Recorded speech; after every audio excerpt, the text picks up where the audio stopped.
Fala galera, sejam bem-vindos a mais um vídeo do nosso canal, sejam bem-vindos ao Aras Concursos.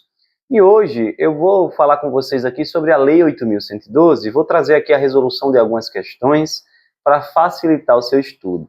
Com certeza, quando você pega a Lei 8.112 para estudar, dá desânimo, porque é muito grande. Mas a maneira como a gente vai começar a estudar aqui essa lei, você vai ver que vai facilitar bastante os seus estudos. Não vamos ter enrolação aqui, vamos direto para o nosso conteúdo, Lei 8.112 em questões. Aqui nesse material são 122 questões da Lei 8.112 que a gente vai conseguir estudar toda a lei de forma bem prática e objetiva, beleza? Então vamos lá, olhe como está o material. Primeira questão aqui diz assim: a Lei 8.112 não se aplica aos. A quem a Lei 8.112 não se aplica? Fala, letra A, servidores da União. Letra B, servidores das autarquias federais. Letra C, empregados das empresas públicas. E letra D, servidores das fundações públicas federais.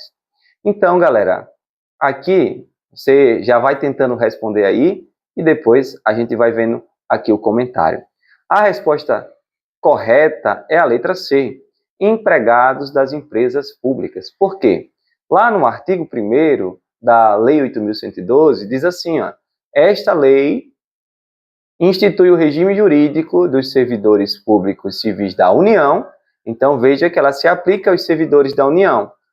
Das autarquias, então ela também se aplica às autarquias federais. Lembrando que a Lei 8.112 é uma lei federal, então vai se aplicar aí às autarquias federais.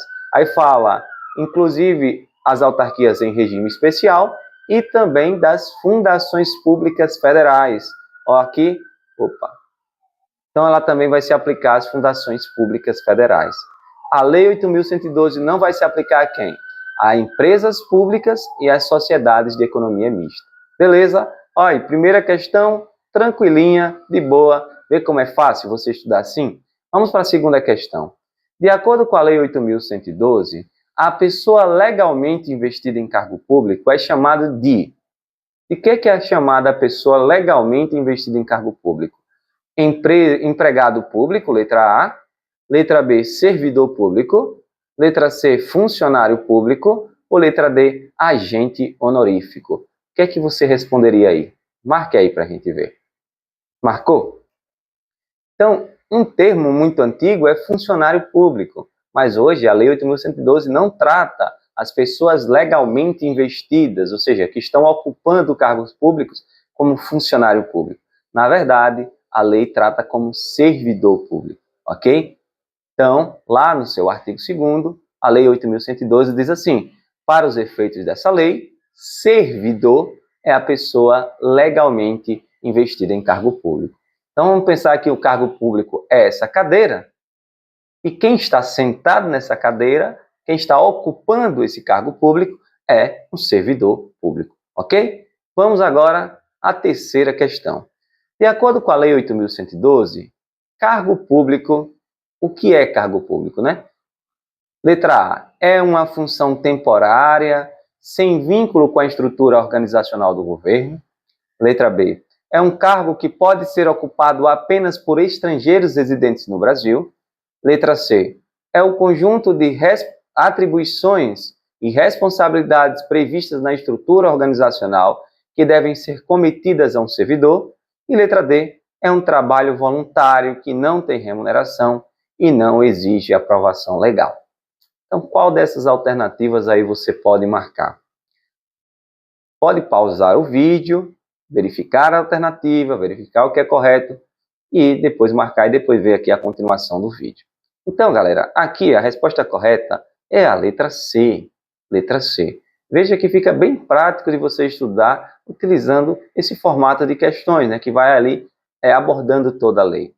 Porque o artigo 3º da Lei 8.112 nos diz o seguinte: cargo público é o conjunto de atribuições e responsabilidades previstas na estrutura organizacional que devem ser cometidas a um servidor. Então é justamente esse conceito que está na letra C.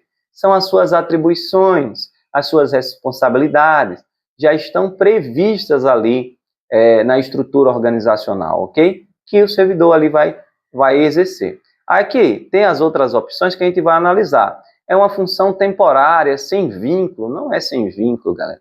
É um cargo que pode ser ocupado apenas por estrangeiros? Também não. E letra D é um trabalho voluntário, que não tem remuneração. Não, vamos ver mais informações aqui, ó.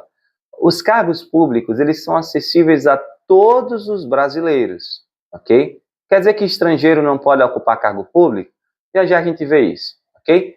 São criados por lei. Quando diz aqui a letra D, ó, não exige aprovação legal, opa, falso.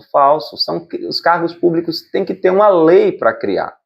Agora, com denominação própria e vencimento pago pelos cofres públicos. Aqui está dizendo no item A, ó, que é sem vínculo.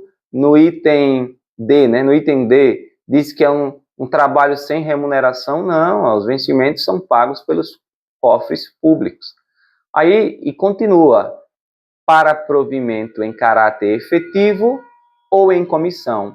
Então, existem cargos públicos efetivos e cargos públicos em comissão. A gente vai entender também ao longo aqui dos nossos estudos, ok? O que é um cargo público efetivo e um cargo público em comissão. Questão número 4. De acordo com a Lei 8.112, não é um requisito básico para investidura em cargo público.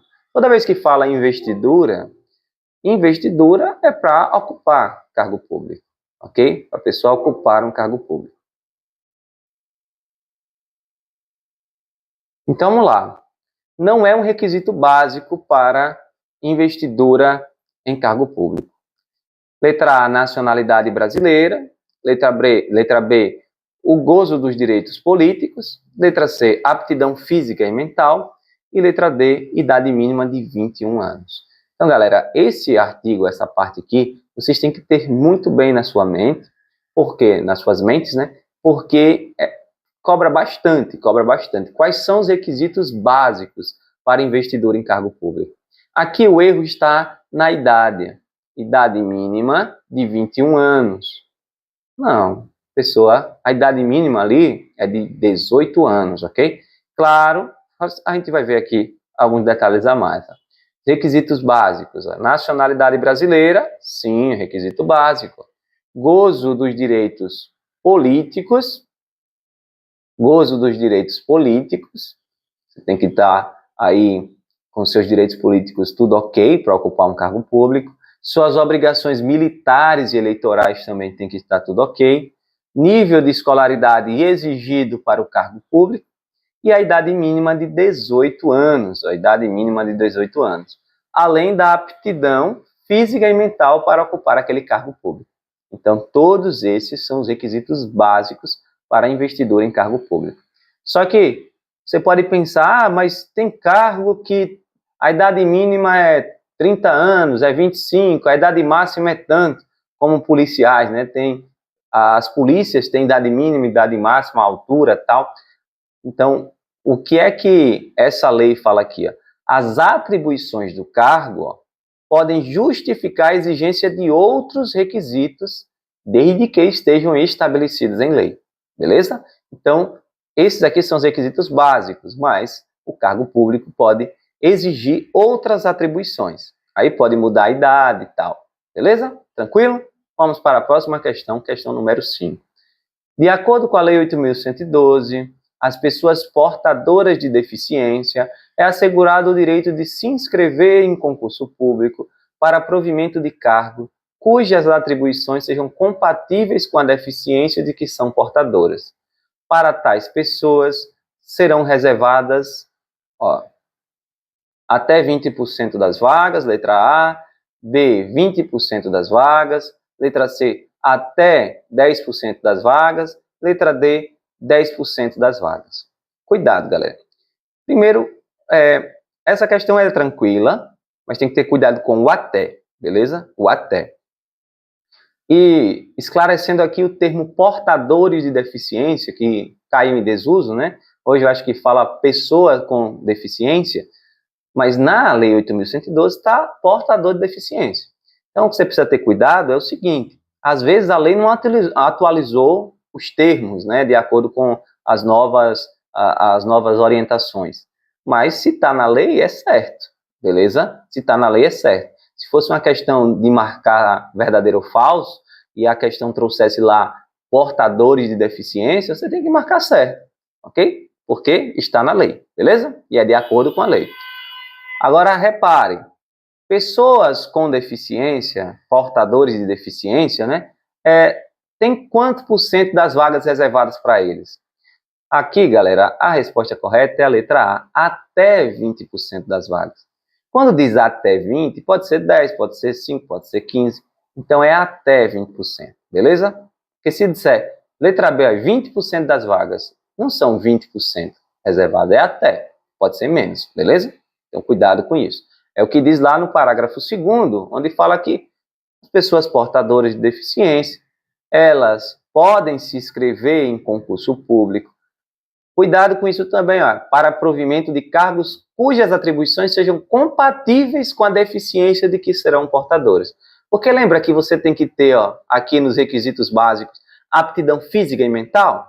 Então, vamos dizer que uma pessoa se inscreveu para um concurso em que ela tem uma deficiência, mas a deficiência impede dela executar o seu trabalho, ok? De entrar em exercício ali no seu trabalho.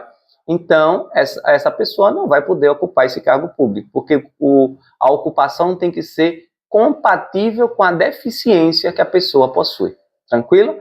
E aí serão reservadas até 20% das vagas oferecidas no concurso. Tranquilo? Vamos a mais uma questão, agora a questão de certo ou errado. Estrangeiro não pode ocupar cargo público. Ponto. De acordo com a Lei 8.112. Verdadeiro ou falso? O que é que vocês marcariam? O que a gente viu aqui nos requisitos básicos, né? No artigo 5º, que são requisitos básicos a nacionalidade brasileira. Não será que quer dizer que estrangeiro não pode ocupar cargo público? Errado, galera. Isso aqui está errado. Porque lá, no parágrafo 3º desta lei, fala o seguinte, ó, as universidades e instituições de pesquisa científica e tecnológica federais poderão prover seus cargos com professores, técnicos e cientistas estrangeiros, de acordo com as normas e procedimentos dessa lei. Beleza? Então, a Lei 8.112 diz que sim, estrangeiro pode ocupar cargo público nas universidades federais, né, nas universidades e instituições de pesquisa, tecnologia, professores, técnicos e cientistas estrangeiros, desde que estejam em acordo com a Lei 8.112. Vamos a mais uma questão? A investidura em cargo público ocorrerá com a posse. Lembra que eu falei? Investidura em cargo público é quando você se torna servidor, é quando você ocupa um cargo público. E quando é que você passa a ser servidor público? É quando você passa num concurso? É quando seu nome sai no diário oficial? Ou é quando você toma posse do cargo público? Tomar posse é sentar na cadeira, galera. É ocupar o cargo público. Então, esse item está perfeito. Está lá no artigo 7º. A investidura em cargo público ocorrerá com a posse. É com a posse que a pessoa se torna servidor público. Beleza? Vamos agora a mais uma questão. De acordo com a Lei 8.112, não é uma forma de provimento. Aí você tem que lembrar o que é provimento. Provimento é justamente uma forma de ocupar o cargo público. Quando é que você ocupa um cargo público? Quais são as formas de ocupar um cargo público? Beleza?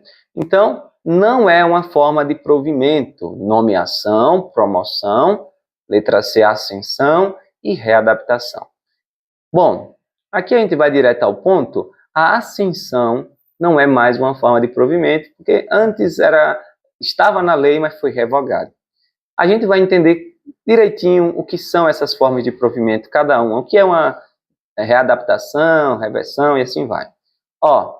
Então, o artigo 8º da Lei 8.112 diz o seguinte, são formas de provimento de cargo público, nomeação, promoção, ascensão e transferência foram revogados E aí, readaptação, reversão, aproveitamento, reintegração e recondução. Para a gente entender aqui rapidinho, nomeação é quando seu nome sai no diário oficial, quando você é nomeado para o cargo público. Você está sendo chamado ali para tomar posse. Então, aí é uma forma de provimento. Promoção é quando você vai subindo de níveis, de classes, dentro do seu cargo. Você vai sendo promovido, beleza? Readaptação, reversão, aproveitamento, reintegração e recondução, a própria lei, ela explica. E a gente vai ver questões sobre isso, ok? Essas formas de provimento são muito cobradas, muito mesmo. E são fáceis de entender. Ó, nona questão.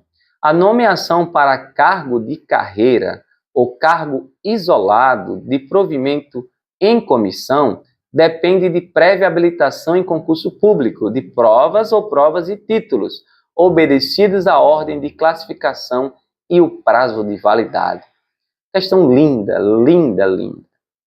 Ó, nomeação para cargo depende de concurso público, tem que ser de provas ou de provas e títulos, tem que obedecer à ordem de classificação, o prazo de validade. Que bonito. Só que aqui, galera, essa questão, você sabe se é certo ou errado, marca aí. Essa questão, ela tem um detalhe aqui que pega muita gente, que é a diferença entre cargo efetivo e cargo comissionado. Ó, falou em cargo em comissão, não precisa de concurso público, não tem concurso público, ok? Então, o erro dessa questão, ela está errada, é quando fala provimento em comissão. Olhe como é que a lei traz. A nomeação para cargo de carreira ou cargo isolado de provimento efetivo depende da prévia habilitação em concurso público. Até aí. Então, para você ocupar um cargo efetivo, você vai precisar ir passar em um concurso público. Entendido? Um cargo efetivo. Aí esse concurso tem que ser de provas. Olha o que diz aqui. Talvez tenha uma questão falando mais sobre isso, mas provas ou de provas e títulos. Veja que tem que ter uma prova. Ou tem que ter uma prova e mais títulos. Pós-graduação, mestrado, doutorado. Às vezes, as questões trazem assim, de provas ou de títulos. Aí está errado. Porque está dizendo que um concurso público pode ser só com títulos. Não pode ser só com títulos. Tem que ser com provas ou provas e títulos, entendeu? Então aí está ok. O erro da questão é porque falou que era um cargo em comissão. Aí tem que obedecer à ordem de classificação, tem que obedecer o prazo de validade de um concurso público. Agora, o cargo em comissão, ó, ele não depende de aprovação em concurso. Você vai ser nomeado de livre nomeação, né? Por exemplo, o cargo de assessor, de vereador, de deputado, são cargos em comissão. Se o deputado, o vereador, ele enjoar da pessoa, ele exonera, sem ter que explicar nada. E ele também pode chamar outra pessoa sem ter que explicar nada. São cargos em comissão. Tranquilo? Mais uma questão aqui. Ó, o concurso público será de provas ou de títulos. Veja que eu já dei uma dica para vocês. Provas ou de títulos. Terá validade de 2 anos, podendo ser prorrogado uma única vez por igual período. Não se abrirá novo concurso enquanto houver candidato aprovado em concurso anterior com prazo de validade não expirado. Muito boa essa questão, muito boa. Ó, a dica aqui é você ter cuidado nos termos. Porque se você pegou a dica que eu falei no instante, você vai responder essa de boa, né? Ó, o erro da questão aqui está falando que o concurso será de provas ou de títulos. Não pode ser só títulos. É provas ou provas e títulos. Tá vendo? Esse ou aqui e títulos já derrubou a questão. O item está errado, ok? Tranquilo? Então vamos ver aqui como é que a lei traz isso aqui. Ó, a validade do concurso aqui está perfeita. Terá validade de 2 anos, podendo ser prorrogado uma única vez por igual período. Está perfeito? Não. Vamos ver. Vamos voltar. Terá validade de 2 anos. Olha o que a lei diz. terá validade de até 2 anos. Está errado também essa ideia. O concurso não tem validade de 2 anos. O concurso tem validade de até 2 anos. Por quê? A validade do concurso vai depender do edital. O edital vai dizer qual é a validade do concurso. Pode ser de 1 ano, pode ser de 6 meses, depende do que o órgão vai decidir lá. Agora, validade de até 2 anos não pode passar 2 anos, até 2 anos. Podendo ser prorrogado uma única vez por igual período. Então, quer dizer que se um concurso teve a validade de 1 ano, ele pode ser prorrogado uma única vez por mais 1 ano. Se ele tem a validade de 2 anos, ele pode ser prorrogado uma única vez por mais 2 anos. Ok? Tranquilo. O prazo de validade do concurso e as condições de sua realização serão fixados no edital do concurso, que será publicado no Diário Oficial da União e em jornal diário de grande circulação. Aí há outro detalhe aqui, fala, ó, não se abrirá novo concurso enquanto houver candidato aprovado em concurso anterior com prazo de validade não expirado. Olha que aqui está de acordo com a Lei 8.112, e é isso mesmo que a lei diz. Não se abrirá novo concurso enquanto houver candidato aprovado em concurso anterior com prazo de validade não expirado. A Lei 8.112 ela é mais restritiva do que a Constituição. Na Constituição, diz que pode haver aí a abertura de um novo concurso. Só que os aprovados anteriormente, eles têm prioridade sobre os atuais aprovados. Beleza? Então, vamos lá. Mais uma questão aqui, questão número 11. A assinatura do termo no qual deverão constar as atribuições, os deveres, as responsabilidades, os direitos inerentes ao cargo público, que não poderão ser alterados unilateralmente por qualquer das partes, ressalvados os atos de ofício previsto em lei, é chamado de. Então, como é o nome do termo que você assina, onde tem seus deveres, suas atribuições, suas responsabilidades, tudo que você vai exercer ali no cargo público? É a letra A, posse, a letra B, nomeação, letra C, exercício ou letra D, reversão? O que é que você marcaria aí? Então, galera, essa questão é tranquila. Lembra que nós nos tornamos servidores públicos quando assinamos o termo de posse, quando tomamos posse no cargo público? Então, é o item correto. Lá no artigo 13 fala: a posse dá-se-á pela assinatura do termo, no qual deverão constar as atribuições, os deveres, responsabilidades, direitos inerentes ao cargo ocupado, que não poderão ser unilateralmente alterados, né? Quer dizer que não pode você ou o órgão público que você está assumindo ali o concurso público, não pode mudar as regras do jogo a qualquer momento. Só ressalvados os atos aí de ofício previsto em lei, né? Imaginar que você passou em um cargo público e vai trabalhar 30 horas. Aí o órgão público quer que você trabalhe 40 pelo mesmo valor, não vai aumentar nada. Não é assim, né? Essa mudança unilateral, beleza? Questão 12. De acordo com a Lei 8.112, a posse ocorrerá num prazo de... Questão de prazo, tem que estar bem na sua mente. Você tem prazo para tomar posse, prazo para entrar em exercício. Tranquilo? Prazo para tomar posse e para entrar em exercício. São os dois prazos muito importantes aí na Lei 8.112. Tomar posse é quando você se torna servidor, assinando o termo de posse, com responsabilidades, atribuições, lá. E entrar em exercício é você trabalhar. Parte boa, né? Trabalhar, para depois receber o dinheiro. Olha aí. Quando é que ocorrerá a posse? 30 dias contados da aprovação, 30 dias contados da publicação do ato de provimento, 15 dias contados da aprovação, 15 dias contados da publicação do ato de provimento. Galera, o que você pode eliminar aqui é a aprovação. Tudo que fala de aprovação já está errado, beleza? Porque não existe regra, você tem que ser convocado tanto tempo depois da aprovação, não existe isso. Você pode até não ser convocado, você passar no concurso e não ser nomeado, acontece, entendeu? Então não tem nada de aprovação, é após o ato de provimento. E o prazo, galera, é o prazo de 30 dias para tomar posse. Okay? O prazo para tomar posse, ele é vou dar uma dica aqui, um spoiler, é maior do que o prazo para entrar em exercício, ok? Então lá no artigo 1º fala o seguinte, ou no parágrafo 1º, né? A posse ocorrerá no prazo de 30 dias contados da publicação do ato de provimento. 30 dias, você foi nomeado. Após 30 dias, tomar posse. Ok? Se não tomar posse, a gente vai ver distante. A posse poderá dar-se mediante procuração específica. Certo ou errado? Marque aí, a gente vê. Galera, a posse é quando você assina o termo com suas atribuições, responsabilidades e inerentes ali ao cargo público, né? Então, imaginar que você está longe, não tem como chegar, viajou. Será que você pode fazer uma procuração específica? O que é a procuração específica? Uma procuração dizendo que a pessoa vai tomar posse no seu lugar.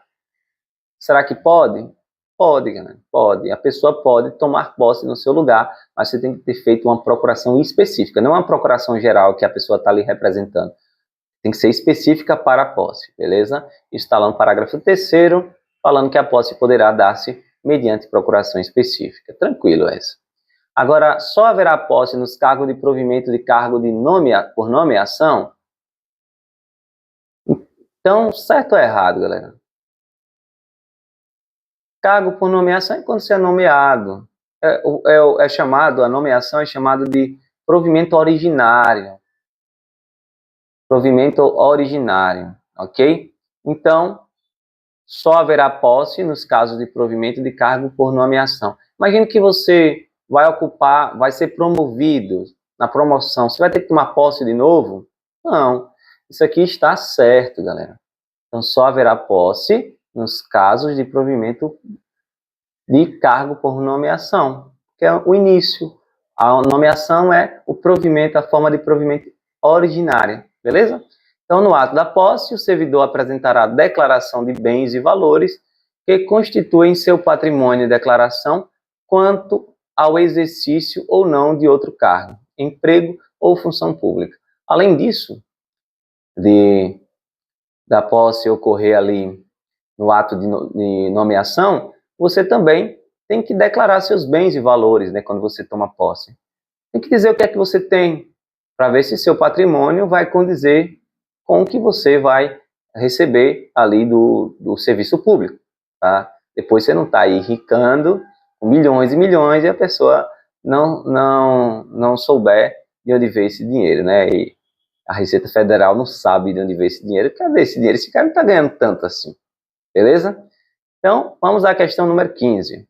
A pessoa nomeada que não tomar posse no prazo legal será exonerada. Eita, já passei demais aqui, me desculpa. Mas veja, já está errado, né? Já mostrei que está errado. Se você pensar bem o que é ser exonerado, exoneração é uma forma de vacância. É de deixar o cargo público desocupado. Ok? A pessoa deixou de ser servidor público. Mas se a pessoa não tomou posse ainda, ela não pode deixar de ser servidor público. Porque ela não é servidora pública ainda. Quer dizer, eu fui nomeado, mas não tomei posse. Como é que eu vou ser exonerado se eu não sou servidor? Eu só sou servidor quando eu assino a posse. Então, por isso que é errado, ok? Olha o que a lei diz. Será tornado sem efeito o ato de provimento se a posse não ocorrer no prazo legal. Então, aquele ato que o órgão público praticou de provimento, convocando você, nomeando você, esse ato, ele torna-se sem efeito, beleza? Porque realmente você não assinou, não tem como você ser exonerado se você não é servidor público ainda. Tranquilo? Questão número 16. A posse em cargo público dependerá de prévia inspeção médica oficial. Essa eu quero que vocês respondam de boa. Marque aí a alternativa correta, certo ou errado? Será que a posse em cargo público depende de prévia inspeção médica oficial? Se você raciocinar direitinho lá nos requisitos básicos para investidura em cargo público, você vai conseguir responder. Por quê? Para uma pessoa ocupar um cargo público, ela tem que estar apta física e mentalmente. E como é que o órgão vai saber se você está apto física e mentalmente? Como é que a entidade vai saber ali? Tem que fazer uma inspeção médica oficial. Então, isso está correto. Beleza? Então, lá no artigo 14, ó, a posse em cargo público dependerá de prévia inspeção médica oficial. Só poderá ser empossado aquele que for julgado apto física e mentalmente para o exercício do cargo. Se você não for julgado apto física e mentalmente, não tem como você aí tomar posse. Tranquilo? Por isso tem que fazer os exames, um monte de exame, tá? Cada órgão, cada entidade vai ter aí uma lista de exames, cada cargo também vai ter aqueles exames necessários para você ocupar o cargo público. Questão 17. De acordo com a Lei 8.112, exercício é o efetivo desempenho das atribuições do cargo ou da função de confiança. O prazo para o servidor empossado em cargo público entrar em exercício é... Notou? O exercício é o desempenho das atribuições, trabalhar, ok? Aí está perguntando qual é o prazo para a pessoa entrar em exercício. Antes do exercício tem que ter o quê? Posse, né? Você só vai trabalhar se você tomou posse. Então, nisso você já vai ter aí as alternativas já eliminadas. E se você lembrar do que eu falei um pouquinho antes, você vai, com certeza, acertar essa questão. Ó, 30 dias contados da nomeação, letra A, 30 dias contados da posse, letra B, 15 dias contados da nomeação e letra D, 15 dias contados da posse. Não é nomeação, né, galera? Vocês já marcaram aí? Não é 30 dias contados da nomeação, nem 15 dias contados da nomeação, porque para você entrar em exercício, você tem que ter tomado posse antes. Tranquilo?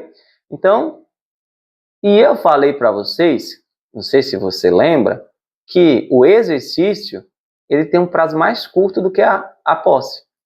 O exercício tem um prazo mais curto do que a posse. Então, qual a alternativa aí? Alternativa, letra D, 15 dias contados da posse. Ó, da nomeação para a posse são 30 dias. Da posse para o exercício são 15 dias, ok? Exercício é o desempenho das atribuições, aí no artigo 15, ó, o parágrafo 1º fala que é de 15 dias o prazo para o servidor empossado em cargo público entrar em exercício. Um detalhe, a Lei 8.112 não fala de prorrogação de prazo de posse, nem prorrogação de prazo para entrar em exercício, ok? Alguns estatutos dos servidores aí estaduais, municipais, tem isso, que pode prorrogar por mais 30 dias, mas a Lei 8.112 não fala nessa prorrogação. Tranquilo? Questão número 18. O servidor que, tendo tomado posse, não entrar em exercício no prazo de 15 dias, será exonerado? Repare, tente marcar aí, marque essa, porque essa é boa. Marque essa, certo ou errado. Pronto. Galera, nós falamos que a pessoa que foi nomeada e que não tomar posse, ela não será exonerada. Não tem como ser exonerada porque ela não é servidor público, ok? E aí, o ato, nesse caso, o ato de provimento, o ato da nomeação, vai se tornar sem efeito. Mas aqui o caso é diferente. A pessoa tomou posse, mas não entrou em exercício no prazo de 15 dias, que é o prazo para tomar posse, que a gente já aprendeu, né? Não entrou. Então, ela vai ser exonerada? Sim. Ela será exonerada. Agora, um detalhe importante aqui, nessa exoneração, que não é uma punição. O servidor não está sendo punido aqui. Ele só não entrou em exercício e foi exonerado. Punição são demissão, cassação da aposentadoria, advertência, suspensão. A gente vai ver lá na frente dessa lei, ok? Mas aqui não é uma punição. É só que o que é um ato que a entidade, o órgão público vai tomar quando a pessoa não entra em exercício após ter tomado posse. Tranquilo? Aqui temos algumas informações importantes, né? A gente falou que é de 15 dias o prazo para o servidor empossado em cargo público entrar em exercício, a gente já falou sobre isso, e esse prazo é contado da data da posse. O servidor que será exonerado ou tornado sem efeito o ato de sua designação para a função, se não entrar em exercício no prazo previsto. Vamos entender isso aqui. Ó. O servidor será exonerado do cargo quando ele tomou posse, ok? Ou será tornado sem efeito o ato de sua designação para a função de confiança. O que é uma função de confiança? Isso é muito importante entender. A função de confiança, obrigatoriamente, deve ser ocupada pelos servidores de provimento efetivo, aqueles que passaram em concurso público, em que tais ocupantes recebem uma gratificação pecuniária em dinheiro, devido à ampliação de suas atribuições e responsabilidades. Então, vamos pensar. Eu sou servidor e estou ocupando o cargo público. Já sou servidor efetivo, quer dizer que eu passei em um concurso público. Aí, eu fui designado para uma função de confiança. O que é que eu vou fazer nessa função de confiança? Eu vou ter atribuições a mais, uma ampliação das minhas atribuições e das minhas responsabilidades, ok? Minhas atividades foram ampliadas. Para isso, eu recebo uma remuneração aqui, uma gratificação pecuniária. Quando o parágrafo 2º fala assim, ó, o servidor será exonerado do cargo, é quando ele não entrou em exercício, ok? Ou será tornado sem efeito o ato da sua designação para a confiança, se não entrar em exercício no prazo previsto. Voltando, o servidor será exonerado se ele tomou posse e não entrou em exercício. Agora, se eu sou servidor, eu fui designado para uma função de confiança e eu não entrar em exercício naquela função de confiança no prazo legal, o que é que vai acontecer? O ato da função de confiança, o ato da designação será aí tornado sem efeito. Tranquilo? Então, recapitulando, se você tomar posse e não entrar em exercício, será exonerado. Um servidor efetivo pode ocupar uma função de confiança. Uma função de confiança é a ampliação das suas responsabilidades, das suas atribuições. Essa função de confiança, você vai receber uma remuneração, uma gratificação pecuniária, em dinheiro. Gratificação, dinheiro na sua conta, né? E se a pessoa não designada para a função de confiança não entrar em exercício, o que vai acontecer? O ato da designação vai se tornar sem efeito. Tranquilo? De boas. Vamos a mais uma questão, questão 19. De acordo com a Lei 8.112, julgue o item abaixo como certo ou errado. O início do exercício de função de confiança coincidirá com a data de publicação do ato de designação, salvo quando o servidor estiver em licença ou afastado por qualquer outro motivo legal, hipótese em que recairá no primeiro dia útil após o término do impedimento, que não poderá exceder a 30 dias da publicação. Acho que eu já dei um vacilo aqui, vocês já viram a resposta, né? Então, essa alternativa aqui está correta e vamos entender agora o que ela nos diz. Lá no parágrafo 4 diz assim: o início do exercício de função de confiança coincidirá com a data da publicação do ato de designação. Lembra que função de confiança são atribuições a mais que o servidor pega e recebe por isso? Então, se eu já sou servidor, se eu fui designado para uma função de confiança, o início do exercício é no mesmo dia da designação. Eu fui designado hoje, já vou começar hoje a minha função de confiança. Eu vou começar hoje as minhas novas atribuições. Tranquilo? É isso que a lei está dizendo. Salvo quando o servidor estiver de licença ou afastado por qualquer motivo legal. Então, ele está de licença maternidade, licença para não sei o quê, afastado para não sei o quê. Nesses casos,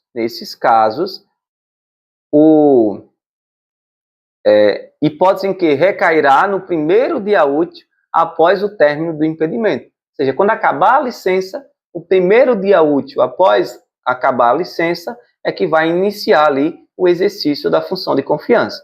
Agora, que não poderá exceder a 30 dias da publicação. Então, esse primeiro dia útil não pode exceder 30 dias da publicação. Ele não pode estar de licença de 6 meses e ser designado hoje. Então, daqui a 6 meses, ele vai ser designado, ou ele vai entrar em exercício. Não. Não pode exceder aí 30 dias da publicação, ok? Então, vamos dizer que ele foi designado hoje, a licença dele acaba no meio do mês. Hoje é dia 1º, vamos imaginar.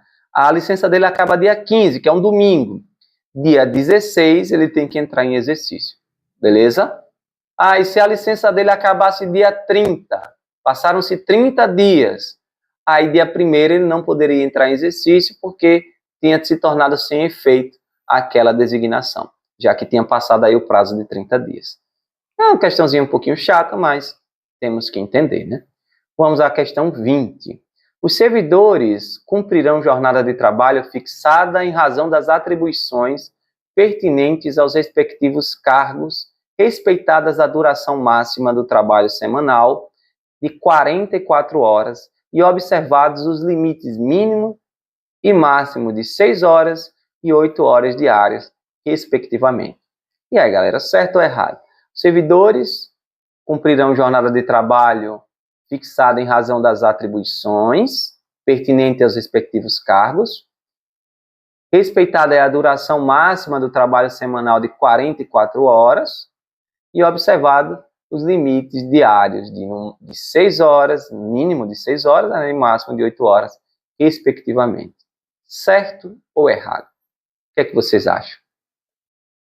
Então vamos aqui à resposta: errado. Por que errado? Olha o que a lei diz. O erro aqui só está nas 44 horas semanais. Os servidores deverão cumprir aqui jornada de trabalho fixada em razão das atribuições, respeitada a duração máxima de trabalho semanal de 40 horas. Então, de acordo com a Lei 8.112, a duração máxima de trabalho semanal é de 40 horas, não 44 horas, beleza? E tem um limite mínimo de 6 horas por dia e de 8 horas diárias, o limite máximo. Então, pense, 40 horas semanais, no mínimo por dia 6 horas, no máximo por dia 8 horas, ok? O cargo, olha que interessante esse parágrafo primeiro. O ocupante de cargo em comissão ou função de confiança submete-se a regime integral de dedicação ao serviço, podendo ser convocado sempre que houver interesse da administração. Então, a pessoa que está ocupando o cargo em comissão ou função de confiança, a qualquer momento pode ser convocado, porque ele se submete ao regime integral. Beleza? Entendeu? Estou ocupando a função de confiança, estou ganhando a mais, mas ele está ali no regime integral. Qualquer momento pode ser convocado. E o disposto nesta lei não se aplica à duração de trabalhos estabelecidos em leis especiais. O que é que acontece? Existem leis especiais, existem cargos especiais. Por exemplo, vamos pensar num cargo de médico, num cargo de professor, que tem aí uma flexibilidade de horários, tem plantões. Então, esse mínimo de 6 horas, máximo de 8 horas, não vai ser aplicado, ok? Mas a regra, em regra, é o quê? 40 horas semanais, no mínimo 6 horas, no máximo 8 horas. Cargo em função, cargo em comissão, que é aquele que é livre nomeação e livre exoneração, não precisa de concurso público. Ele tem regime integral e também a função de confiança, que é aquele que o servidor pega mais atribuições, recebe por isso e tem que ser concursado efetivo, né? Essa pessoa também está em regime integral. Beleza? Questão 21. Ao entrar em exercício, o servidor nomeado para o cargo de provimento efetivo ficará sujeito a estágio probatório por período de 24 meses, durante o qual a sua aptidão e capacidade serão objeto de avaliação para o desempenho do cargo. No período de estágio probatório, serão observados os seguintes fatores, exceto. Então, galera, o que é estágio probatório? É um período que você vai ser avaliado para verificar suas aptidões, para verificar se você realmente está apto para ter a capacidade de desempenhar as atribuições daquele cargo público, beleza? Esse é o estágio probatório. Após esse estágio probatório, você se torna um servidor estável. Aqui na Lei 8.112, no texto da lei, ainda prevalece o período de 24 meses, embora isso não seja mais aplicável, a gente vai ver mais adiante. Agora, quais são os fatores que são observados no período de estágio probatório? Quais são esses fatores? Na verdade, a questão quer saber o que não vai ser observado. Letra A, assiduidade. Tem a ver com a questão de você estar sempre presente no trabalho, não faltar ao trabalho. Capacidade de iniciativa, disciplina, moralidade. Qual dessas alternativas não vai ser aí um critério para avaliação do estágio probatório? Qual vocês marcariam? Marque aí. Então, galera, aqui é a letra D, moralidade. Não se aplica. Moralidade não é um critério, não é um fator que vai ser observado aí no estágio probatório. Beleza? Quais são os fatores? A gente tem que lembrar desses fatores, ok? Ó, o período aqui que eu falei de 24 meses não se aplica. O período correto para o estágio probatório é de 3 anos. Eu já vi uma banca cobrar o seguinte, já vi a banca dizer lá, de acordo com a Lei 8.112, são 24 meses. E aí você tem que ter cuidado, olha as outras alternativas, veja se tem 3 anos, porque é uma questão até complexa, porque na prática, isso já foi julgado inconstitucional, mas bancas menores às vezes gostam de inventar moda, ok? Mas quais são aí os fatores observados no período de estágio probatório? Estágio probatório vai ser 3 anos, ok? 3 anos. Embora a lei fale que são 24 meses. Assiduidade, como nós já falamos, que é a questão de você não faltar ao trabalho, você está presente ali no trabalho recorrentemente. Disciplina, capacidade de iniciativa, produtividade e responsabilidade. Isso cai muito. E aí bota ali, moralidade, você diz, eita, moralidade, tem que ter moral, tem que ter ética no trabalho, vai ser avaliado, marca, e aí está errado. Correto? São essas 5 aí. Disciplina, assiduidade, disciplina, capacidade de iniciativa, produtividade e responsabilidade. Ok? Mais uma questão.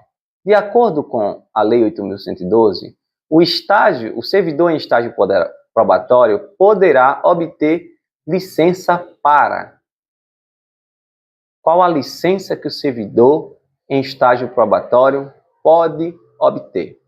Licença capacitação, licença para atividade política, licença para mandato classista ou licença para tratar de interesses particulares.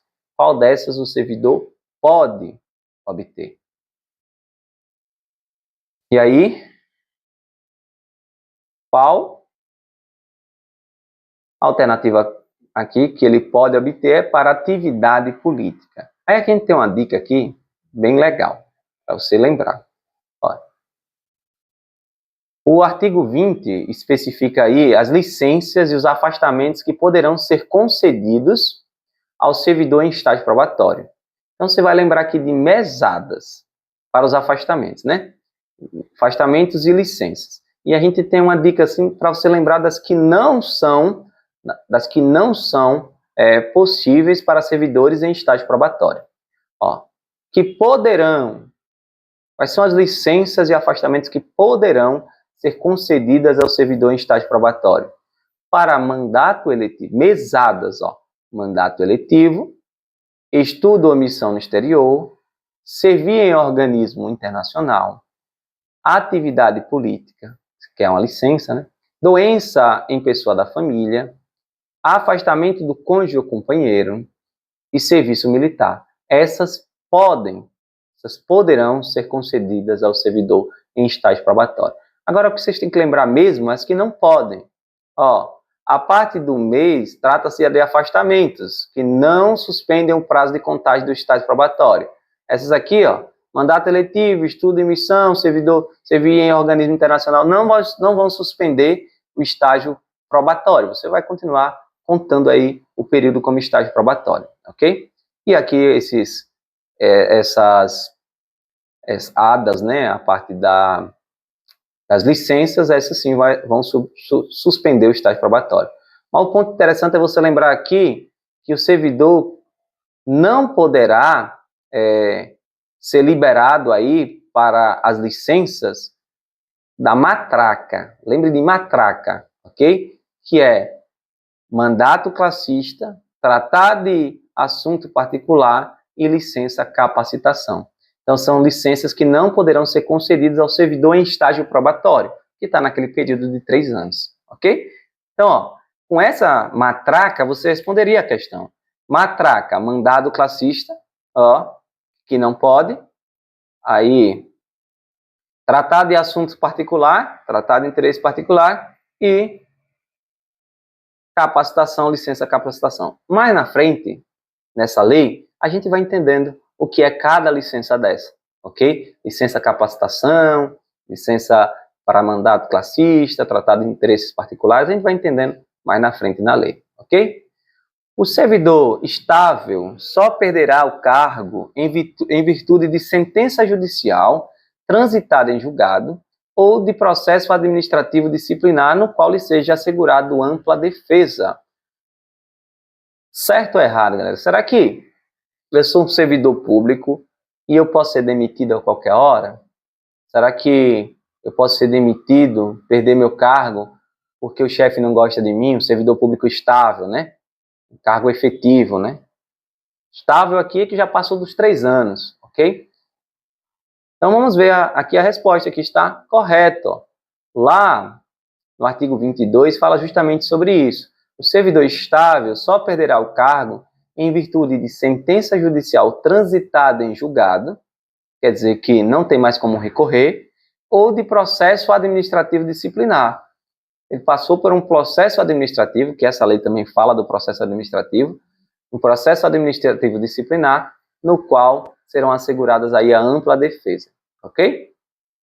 A Constituição Federal traz também outros casos ali, ó. O servidor estável poderá perder o cargo em virtude de sentença judicial transitada e julgada, processo administrativo disciplinar, mediante processo de avaliação periódica de desempenho.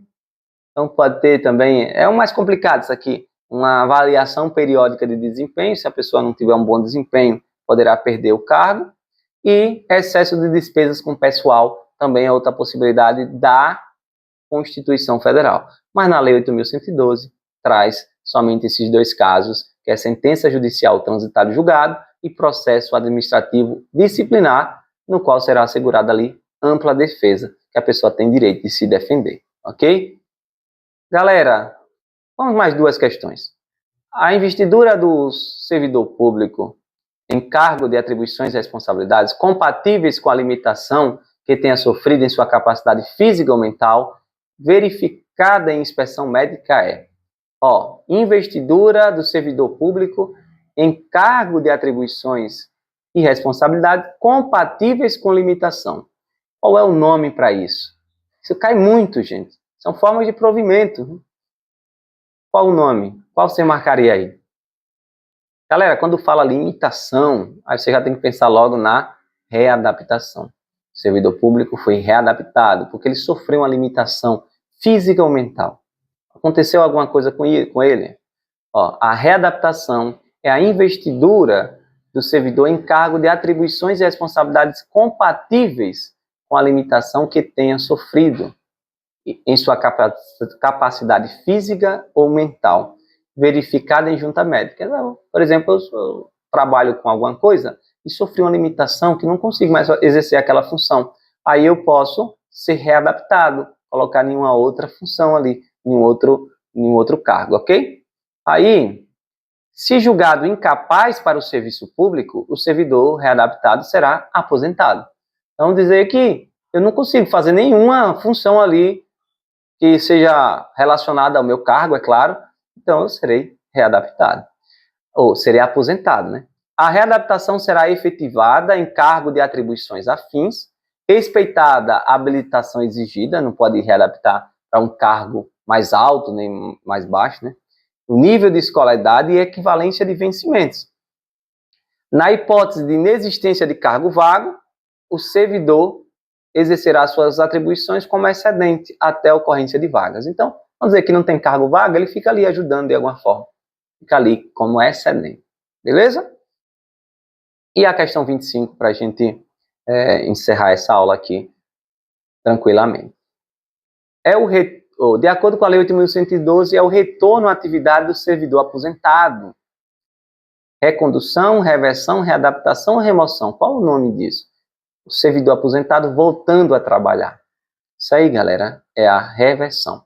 Beleza? A reversão. Lembre do V de vovô, voltou. Velho, voltando. Embora que não precisa ser velho, que você vai ver. Então, ó, reversão é o retorno à atividade do servidor aposentado. Isso pode ocorrer de algumas formas. Quando o servidor foi aposentado por invalidez, quando a junta médica oficial declarar insubsistentes os motivos da aposentadoria, não havendo cargo vago, o servidor ficará excedente. O que é que acontece?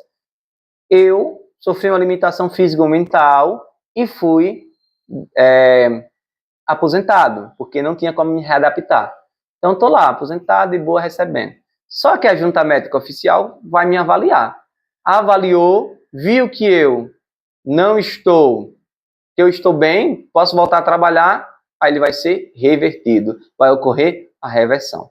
Beleza? Também ocorre aqui, isso é quando é a reversão por invalidez. No interesse da administração. Às vezes o servidor foi aposentado, mas a administração deseja que ele volte para contribuir com alguma coisa. Então, desde que tenha solicitado a reversão, ou seja, o servidor aposentado tenha solicitado a reversão, por que alguém aposentado solicitaria a reversão? Galera, é porque é o seguinte, você se aposenta, às vezes você perde várias coisas da sua remuneração, ok? Perde auxílio não sei o quê, auxílio não sei o quê. Aí o cara diz, é melhor voltar a trabalhar para eu receber a mais. Então, se o servidor tiver solicitado, a aposentadoria tenha sido voluntária, não tenha sido compulsiva, né? O servidor era estável na atividade e a aposentadoria tenha ocorrido nos 5 anos anteriores à solicitação. Então, e haja cargo vago, né? São os casos aqui de que a administração pode solicitar que o servidor volte ou que ocorra a reversão, ok? O próprio servidor tenha solicitado a aposentadoria voluntária, o servidor tem que ser estável, a aposentadoria tem que ter ocorrido no máximo ali em 5 anos anteriores à solicitação e tenha cargo vago, ok? O servidor que retornar à atividade por interesse da administração perceberá em substituição aos proventos da aposentadoria a remuneração do cargo, por isso que ele pode querer voltar a exercer, inclusive com as vantagens de natureza pessoal que percebia anteriormente a aposentadoria, tá vendo? Então, anteriormente, na aposentadoria, talvez ele não esteja recebendo algumas vantagens que ele recebia antes, por isso que ele, muitas vezes, o servidor pode querer voltar. E não poderá reverter o aposentado que já tiver completado 70 anos de idade. 70 anos não pode ser revertido. Galera, foram aqui 25 questões. Esse material, viu como é bom de estudar assim? Bem prático, bem objetivo. Estudamos aqui 25 artigos. Rápido. Sem muita burocracia. Esse material, galera, são 122 questões.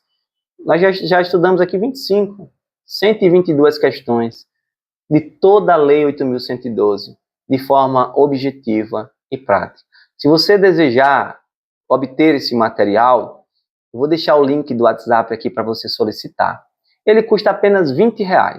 Esse material custa apenas R$20. Com R$20 você consegue ter esse material para estudar de forma prática e objetiva. Pega ali, ó. Quero estudar a Lei 8.112, pego ali, coloco as questões e vou respondendo. Quiser imprime, pode imprimir até as folhinhas, né, tipo flashcard, né? Coloca a questão na frente, a resposta atrás, e aí você pode ir treinando essa lei. É uma forma bem mais interessante de estudar a Lei 8.112, já que essa lei é tão grande e tão complicada. Se inscreva no nosso canal, deixe seu like e comente se você gostou desse modelo de estudar a lei, né, legislação. E qualquer coisa, qualquer dúvida, deixe aí seu comentário. Um abraço a todos. Valeu. Tchau, tchau.